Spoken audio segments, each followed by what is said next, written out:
오늘 우리에게 주시는 하나님의 말씀은 창세기 27장 1절에서 17절까지의 말씀입니다. 구약성경 37면입니다. 창세기 27장 1절에서 17절까지의 말씀입니다.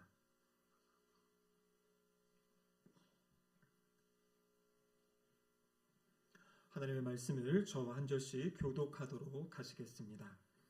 이삭이 나이가 많아 눈이 어두워 잘 보지 못하더니 맏아들 에서를 불러 이르되 내 아들아 하매 그가 이르되 내가 여기 있나이다 하니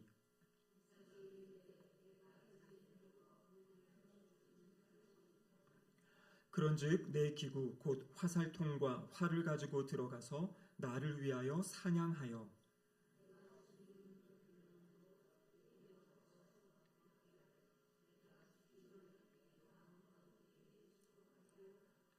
이삭이 그의 아들 에서에게 말할 때에 리브가가 들었더니 에서가 사냥하여 오려고 들로 나가매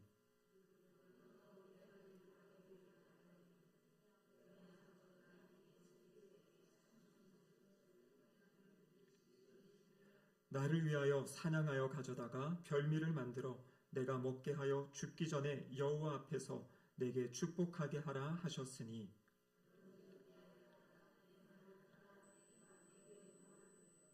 염소떼에 가서 거기서 좋은 염소 새끼 2마리를 내게로 가져오면 내가 그곳으로 내 아버지를 위하여 그가 즐기시는 별미를 만들리니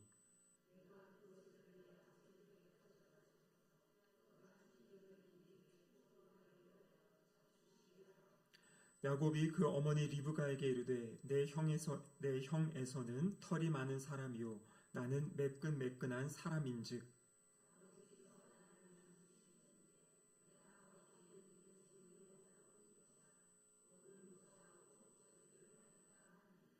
어머니가 그에게 이르되 내 아들아 너의 저주는 내게로 돌리리니 내 말만 따르고 가서 가져오라.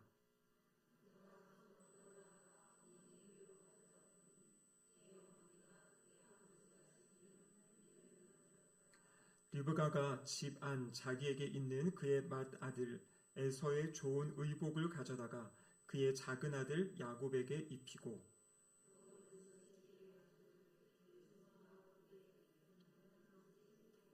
함께 읽겠습니다. 자기가 만든 별미와 떡을 자기 아들 야곱의 손에 주니 이는 하나님의 말씀입니다. 함께 기도하시겠습니다.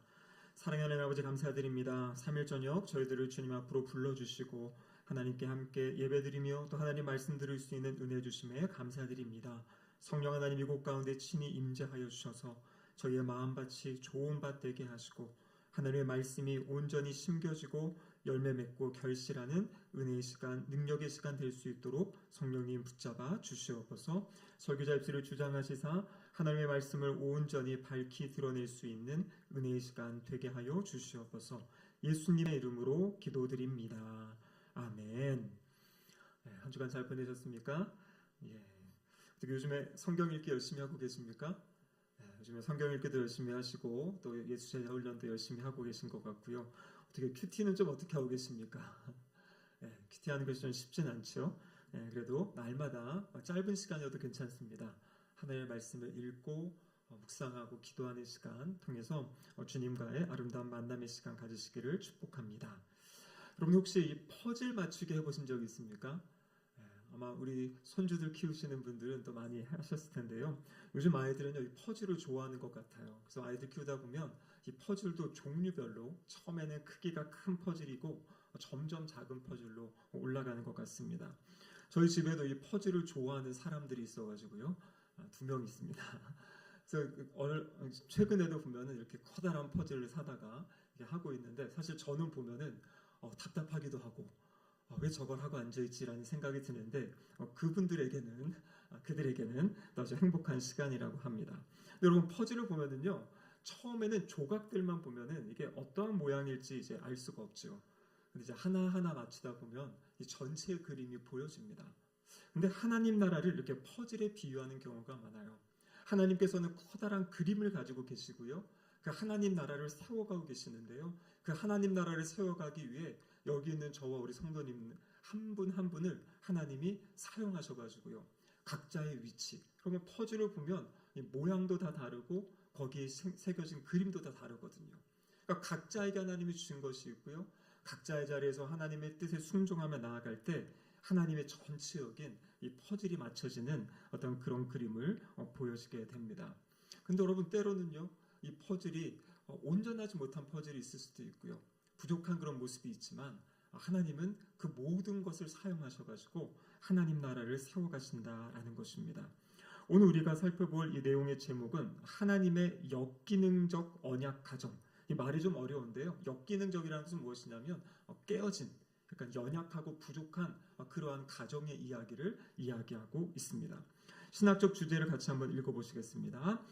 하나님은 우리의 삶을 주관하시며 우리의 역기능에도 불구하고 때로는 우리의 역기능을 통해 자신의 계획을 이루십니다. 그래서 깨어진 모습, 연약한 모습을 통해서도 하나님은 하나님의 계획을 이루어 가신다. 그것이 바로 오늘 창세기 27장에 나와 있는 그 말씀을 통해 오늘 이 책이 이렇게 정리한 그런 내용입니다. 이 창세기 27장에는요, 아마 우리 성도님들 많이 읽어보시고 알고 있는 이삭의 가정의 이야기가 나와 있습니다. 이삭이 자녀들에게, 아내에게 속임을 당하고 형제 안에서 이제 내가 저 동생을 죽여야겠다라는 그런 마음이 드는 어떤 그런 깨어진 연약한 가정의 모습을 보여주고 있는 것입니다. 놀라운 것은 무엇이냐면, 근데 하나님이요, 한 사람 한 사람을 다시 만들어 가시고 빚어 가셔가지고요, 하나님의 기뻐하시는 모습들로 변화시켜 가시는 모습까지 성경은 우리에게 보여주고 계십니다. 자, 첫 번째 대지는 무엇이냐면요, 같이 한번 첫 번째 대지 읽어보겠습니다. 하나님은 역기능 가정을 통해서도 계획을 이루십니다. 이렇게 되어 있어요. 그러면 이 역기능 가정, 이 역기능 가정은 심리학적인 용어라고 합니다. 그래서 제가 한번 사전에 찾아봤더니요, 어떤 부모의 갈등 아니면 자녀를 방임한다든지 학대하는 그러한 일이 지속적이고 장기적으로 일어나는 가정을 이 역기능 가정이다 이야기를 합니다. 이 반대로는 이제 순기능을 하는 가정이라고 하는데요. 이 역기능의 가정에 커다란 중요한 이 포인트, 특징이 있는데요. 그런 가정의 특징에는 이 화중독이라는 게 있어요. 화중독.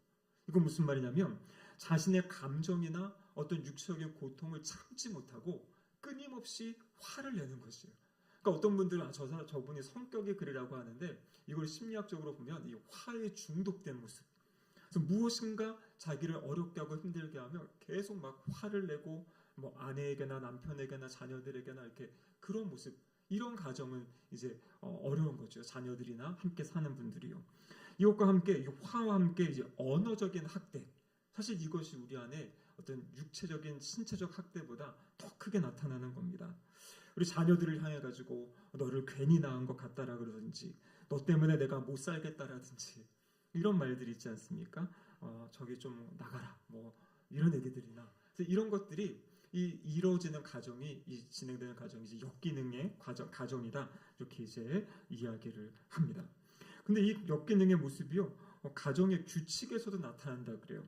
그래서 데이빗 올슨 박사라는 분에 의하면 어떤 가정은 혼돈된 가정이 있고 어떤 가정은 경직되는 가정이 있다. 이 혼돈된 가정은 뭐냐면요, 가정 안에 규칙이 없는 겁니다. 리더십도 없는 겁니다. 그러니까 그냥 다 자기 멋대로 살아가는 가정인데요. 이러다 보면은 이 안에 기준이 없기 때문에 오히려 가정이 되게 혼란스럽고 혼돈된다라고 이야기하고요. 또 이거에 반대로 너무나 이렇게 지나치게 엄격하고 너무나 강한 규칙을 갖게 되면 또 그 가정 안에서도 어떤 권위적이고 대화가 일어나지 않고 이 사랑의 소통이 일어나지 않는 어떤 그런 모습들을 이야기하고 있습니다. 그래서 어떤 분들은 그러지요. 오늘날 이 사회의 많은 문제의 출발점은 가정에서부터 시작이 된다. 가정에서 우리 다음 세대가 어떻게 양육받고 어떻게 자라는가, 이 모습이 사실 사회에 나가서 살아가는 모습이랑 연결이 되는데요. 근데 그 가정에서 어떤 연약한 모습들 때문에 이 세상에 어려움이 있다라는 이러한 이야기도 합니다. 근데 여러분, 우리가 창세기 말씀을 읽어보시면은요, 창세기 참 신기하지 않습니까? 1장부터 11장까지는 하나님이 세상을 창조하신 그 엄청난 이야기를 아주 함축적으로 그렇게 정리하고 계세요. 근데 12장에서 50장까지 보면은요, 때로는 지루할 것 같은 한 가족의 이야기, 그 가족들이 어떤 사는 이야기를 아주 자세하게 보여주고 있습니다. 근데 거기 보면요, 이 가정들이 대부분 온전하다 생각할 수 있는 가정이 아닌 것 같아요. 깨어진 모습들이 이 가정들에게 나타나고 있다라는 것입니다. 여러분, 창세기 12장에 보면 이제 아브라함이 하나님의 그 부르심을 듣고요, 본토 친척 아비와 그 아버지의 집을 떠나가지고 이제 움직입니다. 그래서 결국에 어디로 오게 되냐면, 어디로 옵니까? 그 가나안 땅, 하나님이 약속하신 땅으로 오게 되죠. 근데 그곳에 왔을 때 거기에 흉년이 들어서 어떻게 합니까? 애굽으로 피신을 갑니다. 애굽으로 피신 가면서 그 아내에게 이러한 이야기를 했죠. 창세기 12장 12절과 13절 말씀인데요. 같이 한번 읽어보겠습니다. 애굽 사람이 그대를 볼 때 이르기를 이는 그의 아내라 하여 나는 죽이고 그대는 살리리니 원하건대 그대는 나의 누이라 하라. 그러니까 지금 자신의 아내가, 이 사라가 아주 아리따웠던 것 같습니다. 그래서 이 아내에게 내 누이라고 하자. 왜냐하면 사람들이 당신을 데려가고 나를 죽일 수 있으니까. 그러면서 이제 애굽에서 생활을 했죠. 근데 실제 애굽 왕 바로가 아내를 데려가고요. 그 대신 이제 아브라함에게 어떠한 양과 소, 막 엄청난 재산을 줬던 그런 일이 있습니다. 그 창세기 12장인데요. 여러분, 근데 창세기 20장에 보면요, 아브라함이 또 그런 일을 하게 됩니다. 이때는 이제 소돔과 고모라가 멸망한 이후에 아브라함이 이제 또 애굽으로 내려가려다가 이 그랄에 이제 이주하게 되거든요. 근데 그랄에 이주할 때 그때 어떤 이야기를 하냐면 또 아내에게 당신은 아리따우니까요, 내 누이라고 하자. 그러면 이 사건이 언제냐면요, 창세기 12장과 이 창세기 20장은 약 한 5년 정도의 차이가 있는 겁니다. 그런데 이때 또 아브라함이 뭐라 그러냐면 이 블레셋 땅에 가면서 당신을 내 누이라고 합시다. 이렇게 하고 또 이야기를 하고요. 이때 또 어떤 일이 일어납니까? 그러나 아비멜렉이 또 사라를 데리고 갑니다. 그래서 그때도 하나님이 아비멜렉에게 나타나셔가지고 사라를 이제 돌려보내게 하죠. 그러니까 이 두 사건 다 아브라함은 자기의 어떤 두려움 때문에, 자기의 그것을 위해서 아내를 누이라 하고 아내를 그런 이방 왕들에게 이렇게 갈게 하는 그런 잘못을 범하게 되죠. 여러분, 이럴 때 이 사라의 마음이 어땠겠습니까? 두 번이나 이런 왕들에게, 다른 사람에게 가는데요, 아브라함 남편이 할 수 있는 것은 아무것도 없어요. 뭐 첫 번째야 너무나 몰라서 그랬다고 하지만 이 두 번째 25년 뒤의 사건은 예전에 한번 그랬는데 지금 아브라함이 또 그런 모습을 보인 겁니다. 그럼 그런데 놀라운 것은 무엇이냐면요, 창세기 26장에 오면 이제 흉년 때문에 이삭이 이 그랄 지역으로 이주하게 됩니다. 이삭이 누굽니까? 아브라함의 아들이죠. 근데 이삭이 어떤 모습을 보이냐면요, 창세기 26장 7절에 보면 이렇게 기록하고 있어요. 같이 한번 읽어보겠습니다. 그곳 사람들이 그의 아내에 대하여 물으매 그가 말하기를 그는 내 누이라 하였으니 리브가는 보기에 아리따움으로 그곳 백성이 리브가로 말미암아 자기를 죽일까 하여 그는 내 아내라 하기를 두려워함이었더라. 여러분, 지금 이삭의 모습이요, 아버지 아브라함의 모습과 동일한 모습을 보여줍니다. 근데 사실요, 아브라함이 그때 그랄 지역에서 아내를 누이라고 했을 때는요, 아직 이삭이 태어나지도 않을 때예요. 뭐 이삭이 그 얘기를 전에 들었는지 모르겠지만 어쨌거나 지금 자신도 그랄 지역에 가서 하는데 그때 그 아내에 대한 그것, 그리고 똑같이 아내 때문에 자기가 죽을까봐 두려워가지고 자신의 아내를 누이라고 또 이렇게 이야기를 하게 되고요. 나중에 또 이제 그게 이 아비멜렉에게 또 이렇게 발각이 되는 그런 일들이 성경에 기록되고 있습니다. 그러니까 무엇을 이야기하냐면 이 보지도 않았던 것 같은데 이 동일한 잘못이 이 가족 안에서 이렇게 흘러가는 그런 모습들을 보게 되는 것이에요. 그래서 가족 안에는 이러한 동일한, 그래서 여러분 그런 거 있지 않습니까?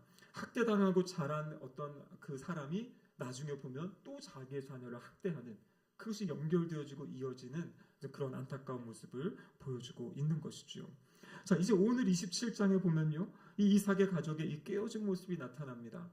아마 이들의 안에 어떠한 결핍이 있었던 것 같아요. 그래서 이 이삭과 리브가가 자녀들을 편애하게 됩니다. 그래서 이삭은 첫째 아들 에서에게 관심을 더 많이 두고요, 그리고 리브가는 둘째 아들 야곱에게 관심을 두고 살아가는 모습이에요. 그래서 오늘 본문 창세기 21장 1절에 보면 이렇게 시작을 하죠. 같이 한번 읽어보겠습니다. 이삭이 나이가 많아 눈이 어두워 잘 보지 못하더니 맏아들 에서를 불러 이르되 내 아들아 하매 그가 이르되 내가 여기 있나이다 하니. 자, 여기 보면 이삭이 나이가 많아 눈이 어둡다 이렇게 이야기합니다. 여기 눈이 어둡다는 것은 실제 이렇게 나이가 들었기 때문에 눈이 좀 이렇게 시력이 좀 안 좋아진 것을 이야기하고요. 근데 성경에서 이 눈이 어둡다라는 표현은 다른 곳에서 보면 어떤 상황이냐면 영적인 상태가 영적으로 이렇게 다운된 연약해진 그런 모습을 이야기할 때 이 눈이 어둡다라는 표현을 사용하기도 합니다. 오늘 본문 4절에 보면요. 내가 즐기는 별미를 만들어 내게로 가져와서 먹게 하여 내가 죽기 전에 마음껏 축복하게 하라.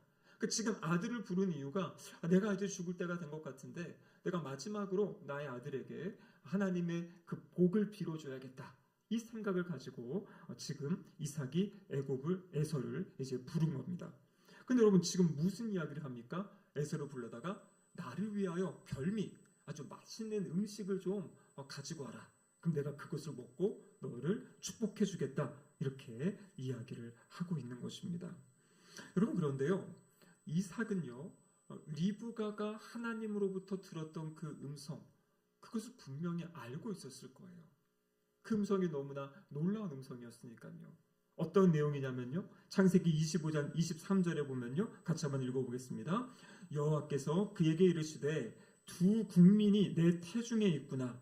두 민족이 내 복중에서부터 나누이리라. 이 족속이 저 족속보다 강하겠고 큰 자가 어린 자를 섬기리라 하셨더라. 여러분 리브가가 쌍둥이였지 않습니까? 이 에서와 야곱이. 그래서 뱃속에서 막 싸우는 어떤 그런 것 때문에 그 기도하는 중에 이런 음성을 듣는 거예요. 내 뱃속에 중에 지금 내 태중에 두 민족이 있는데 근데 뭐라고 이야기합니까? 이 민족이 저 민족보다 강하겠고 큰 자가 어린 자를 섬길 것이다.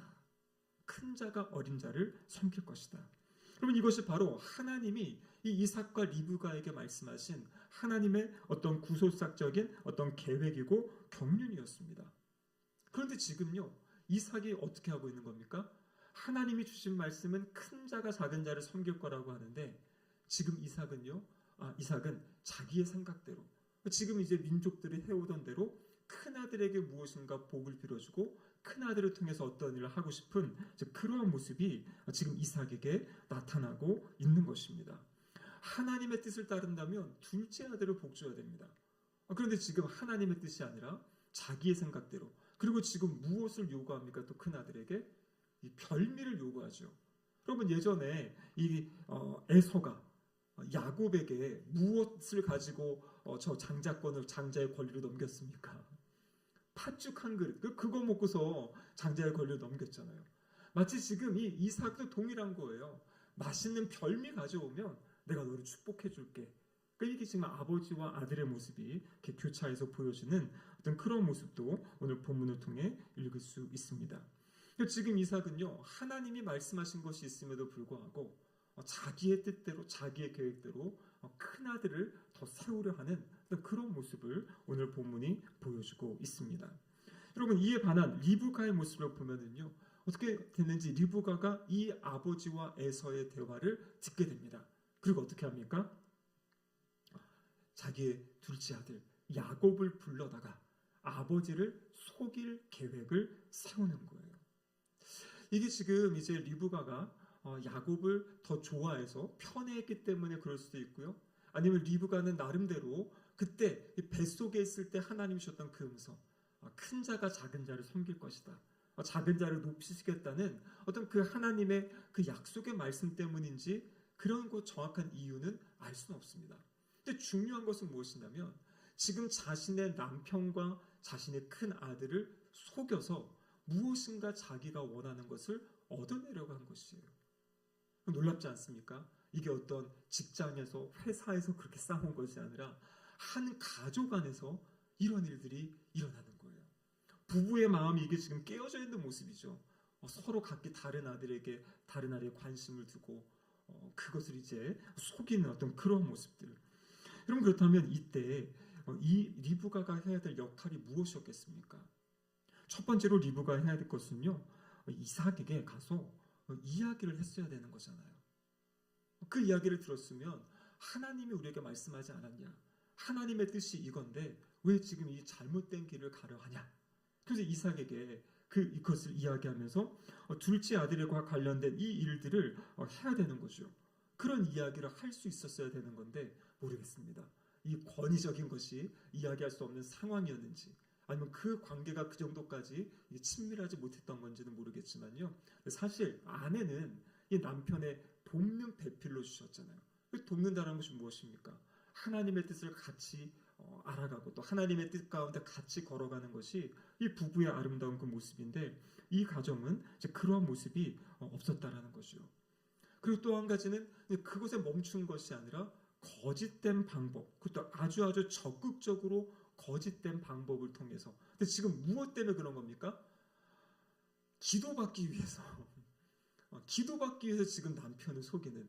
그러니까 영적인 일을 위해서 하나님의 은혜를 받기 위해서 지금 아주 거짓된 일을 하는 잘못된 모습을 지금 이 리브가가 보여주고 있는 것입니다.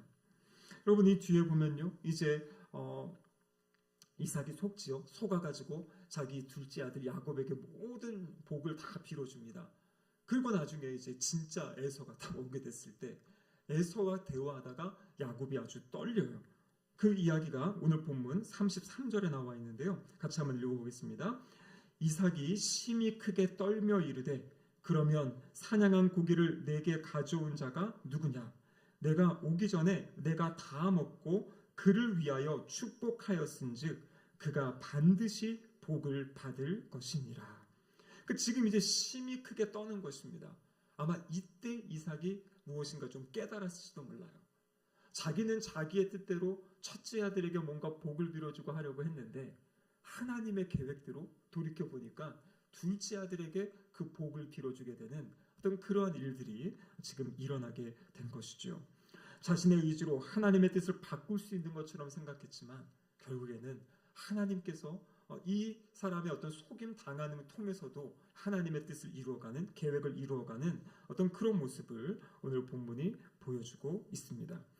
그래서 이제 이삭이 깨달은 거예요. 하나님이 진짜 이 둘째 아들을 통해서 하나님의 일을 행하시겠구나.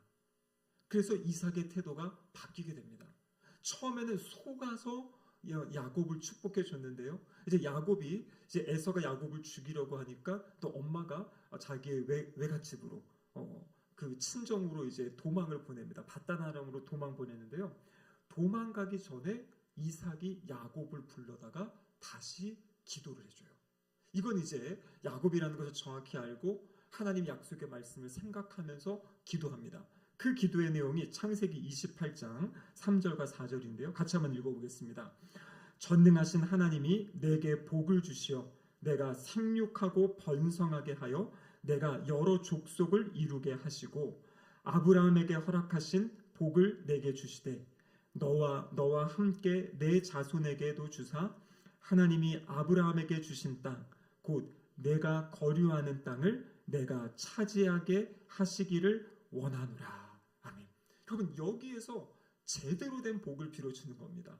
바로 아브라함을 통해서 하나님이 자신에게 주셨던 그 복이 약속, 언약의 내용, 그것을 지금 야곱에게 다시 전달해주는, 전수해주는. 그러니까 이전에 팥죽 먹고는 그냥 땅에서 잘 되고 풍성하고 막 이런 복만 빌어줬는데 이제 제대로 정신을 차리고 하나님의 뜻이 야곱을 통해서 하나님의 역사를 이루어 가시는구나. 그것을 기억한 다음에는 아브라함에게 주셨던 그 약속, 언약, 그리고 자신에게 주셨던 그 언약을 지금 야곱에게 베풀어주고 야곱을 떠나보내는 또 그러한 모습을 보여주고 있습니다. 이 모습을 통해서 보면요, 인간은 실수할 때도 있고 인간은 자기 어떤 계획으로 막 잘못된 일을 행할 때 있지만 하나님은 그 과정 가운데도 역사하셔가지고요, 하나님의 일을 이루어 가시고 또 잘못된 것을 또 깨닫게 하셔가지고 그의 삶을 바로잡아 주시는 그런 하나님의 계획을 이루시는 그런 모습을 보여주고 계십니다. 자, 두 번째 대지를 보면요, 제목 같이 한번 읽어보겠습니다. 하나님은 속이는 자를 통해서도 계획을 이루십니다. 자, 여러분 야곱은 우리가 아는 것처럼 자신이 원하는 것을 얻기 위해서 엄마와 함께 짜고서 지금 아버지를 속인 거죠. 근데 야곱의 영적 상태도 보면요, 많이 어두워져 있는 그러한 상태입니다. 오늘 본문 12절에 보면 엄마가 이제 같이 이런 계획을 하자, 이런 걸 하자 했더니 뭐라고 이야기합니까? 아버지께서 나를 만지실진데 내가 아버지의 눈에 속이는 자로 보일지라 복은 고사하고 저주를 받을까 하나이다. 그러니까 야곱에도 두려운 마음이 있는 거죠. 자신과 형과는 너무나 다르잖아요. 형은 털이 복슬복슬하고 자기는 매끄럽다는 것을 다 알고 있잖아요. 그래서 아버지한테 이 기도받으러 갔다가 복을 받는 게 아니라 이 저주받을까 봐 두렵다, 이러한 이야기를 하고 있습니다.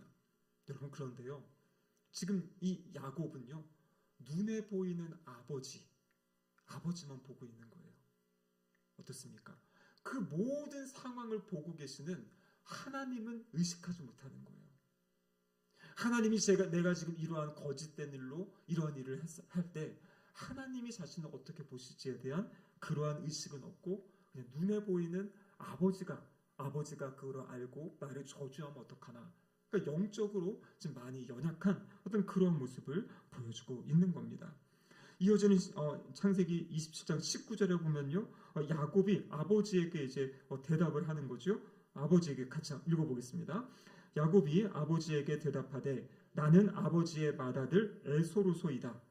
아버지께서 내게 명하신 대로 내가 하였사오니 원하건대 일어나 앉아서 내가 사냥한 고기를 잡수시고 아버지 마음껏 내게 축복하소서. 그러니까 지금 아버지 앞에 가서 연기를 하는 거죠. 내가 에서입니다. 내가 아버지 말씀하신 대로 이 잡아다가 음식 가져왔습니다. 맛있게 드시고 저를 축복해 주세요. 여러분, 그런데 이삭이 조금 좀 이상한 낌새를 차린 것 같아요. 그래서 이어지는 20절에 보면 이삭이 이렇게 이야기합니다. 이삭이 그의 아들에게 이르되 내 아들아 내가 어떻게 이같이 속히 잡았느냐. 그가 이르되 아버지의 하나님 여호와께서 나로 순조롭게 만나게 하셨음이니이다. 그러니까 지금 야곱이 하나님을 알지 못하는 게 아니에요. 하나님을 알아요. 지금 거짓말하고 속이면서 지금 뭘 이야기합니까? 아버지의 하나님 여호와께서 나로 순조롭게 만나게, 하나님이 나를 도와주셔가지고 이걸 가져왔다라는 거예요. 그러니까 지금 여기 이삭의 고백은요, 나의 하나님이 아닙니다. 아버지의 하나님이죠. 그러니까 하나님의 존재도 알고 아버지가 섬기는 하나님도 아는데 아직 하나님과의 이런 제대로 된 만남이 없는 것 같아요. 그러니까 하나님을 의식하지 못하고 그냥 아버지, 사람만 의식하며 지금 이렇게 살아가는 그런 연약한 이 안타까운 모습을 그렇게 보여주고 있습니다. 여러분, 야곱이 그래서 결국에는 기도를 받지 않습니까? 여러분, 이 기도를 받았다고 해서 그래서 거기서 뭔가 아주 신비로운 일이 일어난 걸까요? 그렇지는 않은 것 같아요. 근데 여러분, 이 야곱과 리브가가 이 계획을 하고 이렇게 지금 몰래 이제 기도를 받지 않습니까? 근데 여러분, 이 리브가 어머니의 생각은 이거였어요. 창세기 27장 44절에 보면요, 야곱에게 뭐라고 말하냐면 이제 그 외삼촌 집으로 도망가라고 했을 때 내 형의 노가 풀리기까지 몇 날 동안 그와 함께 거주하라. 이 몇 날이라는 게 며칠이거든요. 그러니까 리브가의 계획은 당장 지금 에서가 야곱을 막 죽이려고 하니까요, 좀 잠시 잠깐 가서 피했다가 형이 좀 마음 잠잠해지면 다시 부를게. 이게 무슨 리브가의 계획이었습니다. 근데 여러분, 이 뒤에 어디에도 리브가와 야곱이 다시 만났다는 이야기가 없어요. 그래서 한 성경학자는 그렇게 이야기합니다. 이 성경은요, 이 리브가의 죽음의 장면도 기록하지 않고요, 리브가가 장사 지내 이런 것도 기록하지 않아요. 아주 리브가를 부정적인 모습으로 마지막을 마무리하는 모습을 보여주고 있습니다. 그러니까 사실 리브가는요, 자기가 사랑하는 아들 잠시 보내면 될 줄 알았는데, 우리가 아다시피 야곱이 거기 바다나라에서 몇 년간 있습니까? 약 20년간 있잖아요. 그 사이에 아마 리브가는 세상을 떠난 것 같아요. 그러니까 자기의 계획으로는 정말 이 아들을 통해서 뭔가를 큰 걸 해주고 싶었는데 아들과의 만남이 거기서 그냥 끝나버리는 아주 안타까운 어떤 그런 모습을 또 이제 보게 되는 거죠. 여러분, 그렇습니다. 거짓된 수단으로 이 목적을 위해 수단을 가리지 않고 한 이 야곱의 태도, 이것은 분명히 잘못된 그러한 태도다라는 것이에요. 그리고 우리가 하나님의 일을 할 때도 마찬가지고요, 세상에서 살아갈 때도 마찬가지입니다. 이렇게 조금만 속이면, 이렇게 조금만 수정하면 뭔가 잘 될 수 있겠지. 또 그것 때문에 뭔가 우리가 당장 얻는 이익이 있을 수 있고 유익이 있을 수 있어요. 근데 중요한 것은 무엇이냐면 사람들은 속일 수 있어도요, 하나님을 속일 수 없잖아요. 하나님은 우리의 그런 모습들을 다 보고 계신다라는 것이 오늘 이 말씀을 통해서 또 우리가 받아야 될 그러한 깨달음입니다. 자, 그리고 이제 세 번째 대지 마지막인데 같이 한번 읽어보겠습니다. 하나님은 낙심한 자를 통해서도 계획을 이루십니다. 그래서 이 사건은, 이 모든 상황을 안 에서 34절에 에서의 반응이 있습니다. 에서가 그의 아버지의 말을 듣고 소리내어 울며 아버지에게 이르되 내 아버지여 내게 축복하소서, 내게도 그리하소서. 여러분, 지금 여기 소리내어 울었다. 자기의 어떠한 이것은 근데 회개하거나 잘못했다는 그런 것이 아니에요. 그게 아니라 억울하다라는 그런 울음입니다. 그런데 여러분, 히브리서 12장 17절에 보면 이 에서의 모습을 뭐라고 이야기하냐면요, 너희가 아는 바와 같이 그가 그 후에 축복을 이어받으려고 눈물을 흘리며 구하되 버림바가 되어 회개할 기회를 얻지 못하였느니라. 그러니까 이 에서의 영적인 상태는 무엇이냐면, 이 주신 하나님이 약속하신 어떤 중요한 어떤 장자에 대한 그런 권리들, 장자를 통해 하나님 일하시는 이런 것들을 그냥 팥죽 한 그릇에 그냥 팔아버리는, 그러니까 소중하게 영적인 것을 소중하게 여기지 않았던 어떤 그러한 모습. 그래서 이런 모습을 히브리서 12장 16절에는 장자의 명분을 판 망령된 자다, 이렇게 지금 에서를 성경이 해석해주고 있거든요. 근데 이러한 모습인데, 이 모습, 그래서 마지막까지도 회개할 기회를 얻지 못했던 그 에서의 그 모습, 그 연약한 상황에도 불구하고 하나님은 하나님의 계획을 이루어 가신다. 그 모습이 성경이 우리에게 보여주고 있습니다. 하나님이 에서에게 하나님이 이제 이삭을 통해 에서에게 말씀하신 것이 내가 그를 너의 주로 세우고 너는 너의 아우를 섬길 것이다, 이렇게 이야기했는데요. 나중에 훗날에 보면요, 다윗의 때 되면 이 에서의 후손 에돔 족속이 이스라엘의 이런 다스림과 통치를 받는 어떤 그러한 성경의 역사도 성경을 통해서 알 수가 있습니다. 말씀을 마무리하도록 하겠습니다. 이 창세기 27장에 보면요, 이 한 가정은 너무나도 사실 보면은 안타까운 가족의 모습이에요. 부부간도 제대로 관계가 되어진 것 같지 않고, 형제간의 관계도 그런 것 같고, 또 부모와 자녀의 관계도 무엇인가 많이 깨어져 있고 연약해 있는 그러한 모습입니다. 근데 중요한 것은 무엇이냐면 그런 상황 가운데서도 하나님이 일하신다는 거예요. 그래서 우리가 나중에 아시다시피 에서도, 야곱도 그렇고 또 이삭도 그렇고 그들의 삶에 어떤 변화시켜 가시는 그 모습, 지금은 연약하고 부족하지만 하나님이 또 그 연약함과 부족함을 사용하셔가지고 또 하나님의 뜻을 이루어 가시는 어떤 그런 모습을 보여주고 계신다라는 거죠. 여러분, 하나님은요, 오늘날도 우리의 가정을 소중하게 생각하십니다. 그래서 제가 언제나 기도할 때 이 예배하는 가정, 거룩한 가정, 그리고 어떤 걸 이야기합니까? 행복한 가정. 정말 가족이야말로, 가정이야말로 하나님의 나라의 은혜를 누리는 그런 통로가 되는 것, 그것이 바로 하나님의 뜻이기 때문입니다. 이 연약한 가정을 통해서도 하나님은 그 일을 하신 것처럼 오늘날 하나님이 다 우리를 부르시고 우리를 통해서 아까 말씀드린 대로 하나님 나라의 커다란 퍼즐의 한 조각을 우리에게 맡기셨습니다. 여러분, 근데 우리가 연약하고 부족하다고 해서 낙심하거나 절망하지 마시기 바랍니다. 나는 연약하고 나는 부족해도 하나님이 우리를 통해서 하나님 나라의 일을 해 가신다라는 것이에요. 그래서 우리가 해야 될 것은 무엇입니까? 그 하나님의 행하실 일을 믿고 하나님 나라를 위해 제가 살아가기 원합니다. 하나님의 그 뜻 가운데 제가 함께하기 원합니다. 그것이 바로 예수 그리스도를 통해서 우리에게 주신, 우리를 구원하실 뿐만 아니라 우리에게 사명을 맡기시고 또 하나님 나라의 일을 맡기신 하나님의 뜻인 줄로 믿습니다. 그래서 날마다 그 주님을 의지하시고 예수님을 신뢰하면서 하나님이 나에게 맡겨주신 그 삶의 자리를, 또 우리의 맡겨주신 가정을 아름답게 또 은혜로 세워가는 우리 모두가 되기를 주님의 이름으로 축복합니다. 아멘. 기도하시겠습니다. 사랑하는 하나님 아버지, 감사드립니다. 오늘 말씀을 통하여 우리는 연약하고 부족하지만 하나님께서는 신실하게 하나님의 언약의 약속을 이루어 가시는 그 모습을 보게 하심에 감사드립니다. 주님, 우리의 연약한 모습에 낙심하거나 좌절하지 않게 하시고 완전하고 완벽하신 하나님의 일하심을 바라보며 날마다 주님과 동행하며 걸어가는 믿음의 걸음 될 수 있도록 도와주시옵소서. 우리의 힘으로 할 수 없기에 더 하나님께 기도하게 하시고 간구하게 하시고 하나님의 은혜를 사모하는 우리 모두의 삶이 될 수 있도록 도와주시옵소서. 예수님의 이름으로 기도드립니다. 아멘.